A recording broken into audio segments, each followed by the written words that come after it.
One Tap AI Flash Snap. Parang may katono siya, yung parang kay Dianela na kanta niya yung One Tap AI Flash Snap. Alcohol. Hindi ko na alam yung susunod. Okay, itong hawak ko ngayon, ito yung Tecno Camon 40 Pro 5G. Solid tong phone na to. Alam niyo kung bakit? Pag-usapan natin maya-maya, kaya wag na natin patagalin pa. Let's do this!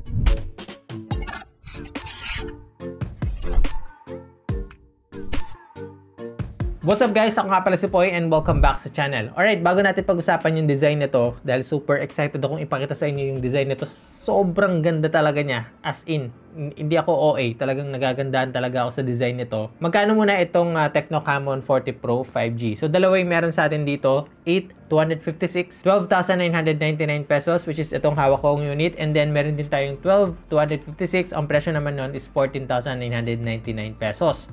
2,000 pesos difference. So if you're into higher RAM, dun ka na sa sa 12,256. Pero anyway guys, if you're interested dito sa phone na to, meron akong official link na nilagay dyan sa description box or dyan sa may parang shopping icon, click nyo na lang yan. Anyway guys, meron tayong tatlong colorway dito, green, white, at itong black. Ang tawag nila dito is Galaxy Black.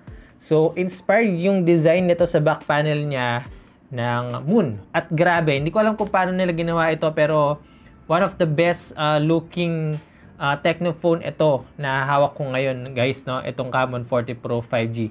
Sobrang nastigan talaga ako sa design nito. Again, andun yung pagiging minimalist niya. At the same time, matte finish. Pero yung pinaka-design niya talaga, guys, talagang dito talaga na-amaze. Kung tititigan nyo siya ng maigi, para talaga siyang surface sa moon. Pero may part na nagre-reflect siya as para siyang concrete, no? Yung parang raw na concrete material. Now, hindi lang naman yun pati yung kanyang form factor kasi meron siyang 179 grams lang na bigat. At the same time, meron siyang 7.34 mm na nipis. So, hindi tayo masyadong mangangalay dito kahit nahawakan lang natin siya or gamitin siya ng isang kamay lang. Para sa durability na to, solid din naman. Dito sa harap or sa screen niya, meron siyang Corning Gorilla Glass 7i. And then, meron siyang IP68 at IP69 rating. Ibig sabihin, pwede siyang mailubog sa tubig up to 1.5 meters. And then, ang maganda pa dito, all-weather protection siya. Kumbaga, parang kahit sa mainit na tubig, pwede natin siyang ilubog. At the same time, syempre, dust resistant. SGS 5-star certified din ito at meron siyang 360-degree drop resistance. Kaya naman, bukod sa kanyang astig na design, talaga namang solid din pagdating sa build quality.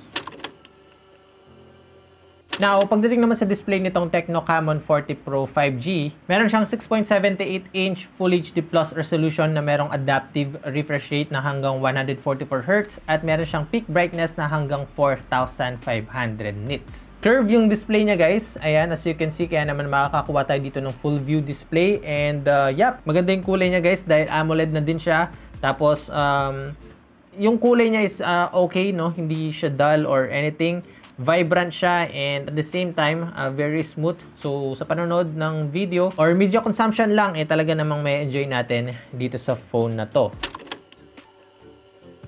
Now, ito na yung pinakaabangan natin dito sa phone na to pagdating sa kanyang camera. Okay, camera setup nito, guys, meron siyang 50 megapixel main camera na may OIS at meron siyang Sony LYT700C sensor. May kasama itong 8 megapixel ultra-wide camera sa likod and then 50 megapixel naman sa front camera. Isa sa advantage na meron sa camera nito, guys, ay pwede tayo mag-shoot ng hanggang 4K 30 FPS both main camera at dito sa front camera niya. Ito nakikita nyo ngayon, guys, sample video recording to sa main camera. I'm shooting 4K 30 FPS dito. And as you can see, ayan, kitang-kita nyo naman na very detailed and okay naman para sa akin yung kanyang color, na napoproduce. Smooth din ang footage natin dito, kaya naman okay na okay siya sa mga ganitong klaseng scenario. Ito naman yung video recording sa ultra-wide camera. I'm shooting 1080p naman dito, guys, 30 FPS.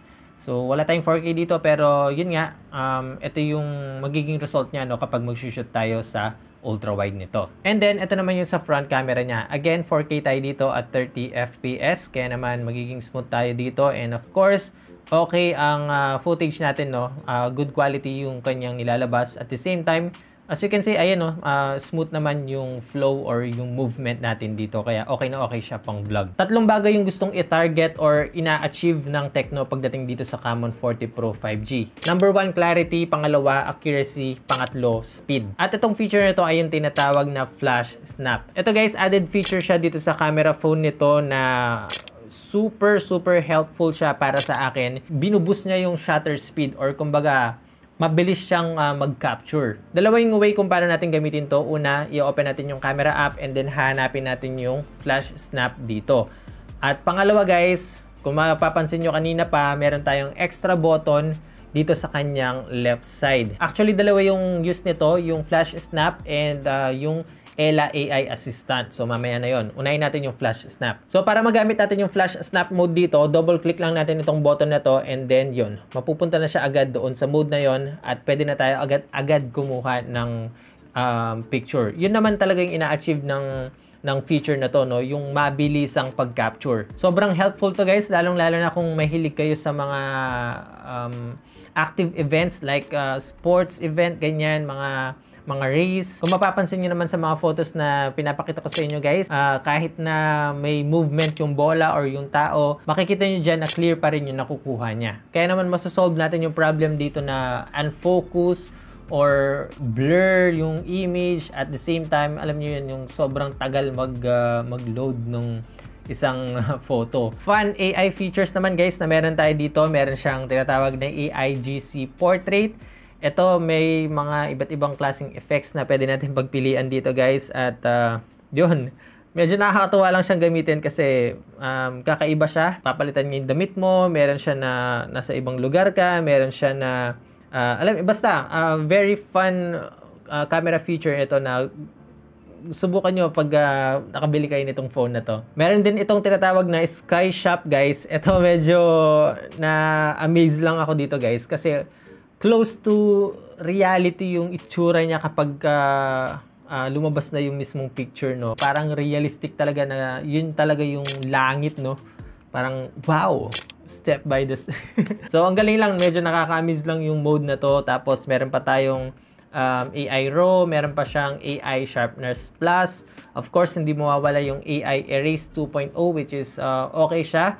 And very accurate din naman at close to real life naman kapag nabura na yung subject or yung isang object na ayaw mo doon. At isa sa paborito ko dito guys, yung AI Image Extender. Kapag medyo nabitin kayo sa frame ng isang picture na kinuha ninyo, pwede nyo siyang i-extend, no? Using AI guys, i-determine nyo yung edge ng photo, I think. Kumbaga sa mode na to, parang nag-picture ka ng main camera pero ginawa mo siyang ultra wide. Parang ganun yung yung dating niya dito eh. Sobrang nakakatawa lang gamitin ng mga AI camera features na meron dito. Kaya naman, yun, kung sakaling makakabili kayo nito guys, sobrang mag-i-enjoy kayo sa camera nito. By the way, pagdating sa portrait mode nito, natuwa din naman ako sa mga results. Yung subject to background separation, kuwang-kuwa naman din niya. And actually, pati sa front camera guys, okay din siya sa portrait mode. And as you can see dyan, may mga part na mahirap i-determine like yung mga puno sa likod or yung mga dahon-dahon. Pero as you can see, yung buhok ko talaga naman nakaseparate siya sa background. Of course, lalong-lalo na sa gabi or sa medyo madilim na environment, talaga naman okay din ang naging performance nito guys dahil sa kanyang Sony sensor na talaga namang nakatulong din talaga, no, para ma-achieve natin na makakuha ng maliwanag pa rin na image, no, kahit na medyo madilim dun sa lugar na nagpipicture tayo. So, yap, 'di ba? Sobrang siksik ng camera features na meron dito sa Tecno Camon 40 Pro 5G. Gustong-gusto ko din talaga yung ibang AI features nito and of course, yung kanyang overall performance pagdating sa camera. Performance, hindi rin tayo bibitinin ng phone na to. Kasi meron siyang MediaTek Dimensity 7300 Ultimate, 5G chipset na rin yan. And then, yun nga, meron tayong 8 and 12 GB na RAM and 256 GB na internal storage. Meron itong 5,200 mAh battery na merong 45 watts fast charging. Meron itong 12 layers of cooling system. Ibig sabihin, makakapaglaro pa rin tayo dito ng matagal dahil sa kanyang thermal management, no? And then, isa sa nagustuhan ko dito guys, meron siyang bypass charging. So kung mahilig kayong maglaro or manood ng pagkahaba-haba, talaga naman pwede natin gamitin ito ng maghapon dahil yun nga, meron siyang bypass charging na direct to outlet na yung kanyang power at para hindi na rin matamaan yung battery nito, at mas lalo pa siyang mapatagal or mas lalo siyang maprotektahan. Nakakuha rin ito ng TUV SUD Smooth Performance Certification na based sa data guys, up to 6 years no yung kanyang tinatagal no na very smooth pa rin ang experience natin sa paggamit dito. So kung naghahanap kayo ng pangmatagalan na smartphone na hindi maapektuhan yung performance nito kahit nasa mahabang panahon, check nyo itong phone na to. Usapang Tecno AI guys, yes.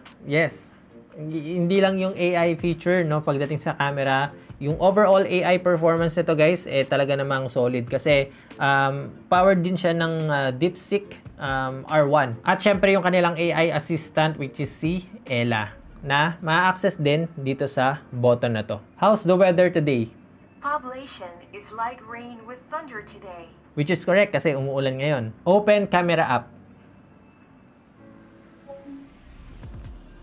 Diba? So, pwede nating utusan si Ella dito sa phone na to. Iba pang AI feature na meron dito, of course, nandiyan yung AI writing, yung circle to search. And actually guys, this is the first Tecno phone na merong 360-degree AI call assistant. So, sobrang laki ng tulong nito guys, lalong-lalo na if meron kayong parang daily meeting ganyan at gusto mo na mag-take notes. So, hindi mo na kailangan guys kasi habang nagko-call talaga namang nire-record niya na yung conversation nyo. And then from there, kapag natapos yung call, isa-summarize niya or i-convert niya into text. Of course, yung isa sa useful feature dito para sa akin is yung AI noise cancellation. For example, meron kayong bigla ang meeting and then nasa public place ka, hindi ka na masyadong mag-worry na baka hindi ka marinig or may ingayan sila sa'yo. Dahil nga meron siyang feature na ganito. So yep, again, another solid phone from Tecno ang nirelease nila. Ito yung Tecno Camon 40 Pro 5G na solid at siksik pagdating sa camera, sa performance, and of course sa kanyang display at yung kanyang overall design na merong solid protection. Alright, so that's it guys for today's video. Hanggang dito muna sa ngayon. Ako nga pala si Poy, unboxing anything just for you. Nice.